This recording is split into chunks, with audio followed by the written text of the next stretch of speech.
ভারত পাকিস্তান সংঘর্ষের আবহে হটলাইনের কথা দুই দেশের ডিরেক্টর জেনারেল অফ মিলিটারি অপারেশনসের। কিন্তু হটলাইন কি, কিভাবে এই প্রযুক্তির মাধ্যমে দুই দেশের ডিজিএমওরা কথা বলবেন? হটলাইন প্রযুক্তি হলো একটি এনক্রিপ্টেড ল্যান্ডলাইন প্রযুক্তি। দিল্লি এবং রাওয়ালপিন্ডির মধ্যে যোগাযোগ হবে এই প্রযুক্তিতে। ফিক্সড এবং সিকিউর ল্যান্ডলাইন প্রযুক্তির মাধ্যমে যোগাযোগ হবে। কোনো মোবাইল, ইন্টারনেট ও স্যাটেলাইট যোগাযোগ ব্যবস্থার সঙ্গে সংযুক্ত থাকবে না হটলাইন টেলিফোন। এক্ষেত্রে কোনো নাম্বার ডায়াল করারও প্রয়োজন হয় না। দুই দেশের মধ্যে একটি নির্দিষ্ট লাইনে দুটি টেলিফোন সেটের মাধ্যমে যোগাযোগ স্থাপন করা হবে। ফলে রিসিভার তোলার সঙ্গে সঙ্গে অপর প্রান্তের সঙ্গে যোগাযোগ স্থাপন হবে।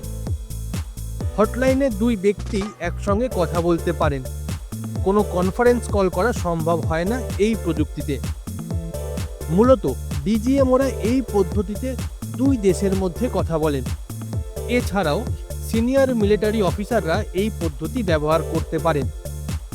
কিন্তু কোনো সাধারণ নাগরিক, কূটনীতিক বা রাজনৈতিক ব্যক্তিরা এই হটলাইন প্রযুক্তির ব্যবহার করতে পারেন না।